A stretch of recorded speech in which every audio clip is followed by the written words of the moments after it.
যুবশক্তি ক্লাবের স্বেচ্ছাসেবী উদ্যোগে ন্যাশনাল হাইওয়ে রোডের বড় অংশ মেরামত, স্থানীয়রা কৃতজ্ঞ। শিলচর পৌর কর্পোরেশনের ১৮ নম্বর ওয়ার্ডের ন্যাশনাল হাইওয়ে রোডের একটি বড় অংশ দীর্ঘদিন ধরে ভাঙা থাকায় যানজট ও পথচারীদের ভোগান্তি সৃষ্টি করছিল। স্থানীয় জনজীবন এবং দৈনন্দিন যাতায়াতে বড় ধরনের অসুবিধা দেখা দিলে যুবশক্তি ক্লাবের সদস্যরা ব্যক্তিগত উদ্যোগে রাস্তাটির ভাঙা অংশ নিজস্ব তহবিল ও শ্রম দিয়ে মেরামত করে সমস্যার স্থায়ী সমাধান করেন।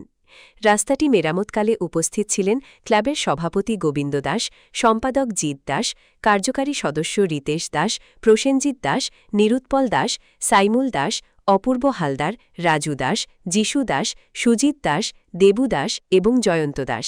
স্থানীয়রা ও দৈনন্দিন যাতায়াতকারীরা যুবশক্তি ক্লাবের প্রতিটি সদস্যকে আন্তরিক ধন্যবাদ জানিয়ে বলেন, দ্রুত উদ্যোগ নেওয়ায় বহু মানুষ আজ থেকে স্বস্তি পেল। নমস্কার সবাইকে। আজকে আমরা যে রাস্তাটা ঠিক করিয়ে দিয়েছি এটা হচ্ছে শিলচর ন্যাশনাল হাই রুটের মধ্যে পড়ে। আর আমরা অনেকদিন থেকে দেখতে পাচ্ছি যে শিলচর ন্যাশনাল হাই রুটের অনেকগুলো জায়গা ভাঙার কারণে গাড়ি আসা যাওয়া করতে অনেকটা অসুবিধা হয়ে যায়। তো বিশেষ করে টুকটুকি দাদা তার বেশি অসুবিধা হয়। তো আমরা গত 1 মাস আগে এই সামনে ন্যাশনাল হাই রুটের একটা জায়গা আমরা ঠিক করিয়ে দিছিলাম, এদিকে এখন সুন্দর করিয়া টুকটুকি তারা আসা যাওয়া করতে পারে। আর 2-3 দিন আগে সব টুকটুকি দাদা তারা মিলিয়ে আমার কাছে জানাইছে যে তারা এই রাস্তাটা অনেকটা ভাঙ্গা, তারা এদিকে গাড়ি আসা যাওয়া করতে অনেকটা ফাল্টি খাইলে গাড়ি। তারপরে এখানে কয়েকদিন আগে একটা অ্যাক্সিডেন্ট হয়েছে, একটা মানুষ অ্যাক্সিডেন্ট হয়ে মেডিকেল ভর্তি আসলো 2-3 দিন, তারপরে মানুষটা সুস্থ হয়েছে। তো আজকে আমরা যুবশক্তি ক্লাবের সব সদস্যরা মিলিয়া তারা এই রাস্তাটা আমরা সুন্দর করিয়া বানিয়ে দিছি, ইট বালু পাথর সিমেন্ট দিয়ে ছিঁড়া প্লাস্টার করিয়া তারা রাস্তাটা আমরা সুন্দর করে বানিয়ে দিছি। তারা এখন এদিকে সুন্দরভাবে আসা যাওয়া করতে পারবো।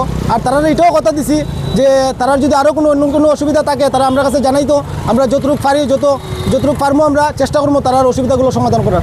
নমস্কার। আচ্ছা, এই যে আমি কিন্তু টুকটুকি চালাই, বুঝছি না, আমার মানে খুব কষ্ট এই জায়গাটা, মানে খানবার ইচ্ছা করে, মানে কত গাড়ি উঠতে চায় না। আমার এই জায়গার মধ্যে আমার একবার ডিফারেন্সিয়াল গেছি গা, মানে গাড়িটা কেজা খাইয়া উঠে, তো আমি ডিফারেন্সিয়াল লাগাইছি 7,000 টাকা গেছে। আরেকবার কেজা খাইছি আমার মানে গেছি গা, মানে স্প্রিং পাত্তি 2,500 টাকা গেছে। মানে কতটা টাকা গেছে আমি জানি। তা আমি মানে আমার ভাই তারা কইছি যে মানে তারা খুব ভালো কাজ ইউজ করে, আমি কইছি যে ভাই তোমরা একটু হেল্প করিও আমার এরকম মানে খালি আমার না, এখানে দেখো এখানে মানে কিতা কইতাম বহুত গাড়ি বেজান কষ্ট পায়। আমার এই জায়গাটার মধ্যে আজকে 22 ফুটি, এই জায়গাটা হইলো 22 ফুটি। এই জায়গাটার মধ্যে আমার একদিন মানে মোটর গেছি গা, হ্যাঁ 7,000 টাকা লাগছে। একদিন স্প্রিং ভাঙ গেছে 2,500 টাকা লাগছে। মানে কত দুঃখ লাগছে আমার। তবু আমি তারা কইছি অনুরোধ করি যে এই জায়গাটা বানাই দেবো। আমি মানে খুব খুশি আজকে, মানে আমি এত খুশি হয়েছি। কালকে তারা এক্সাইট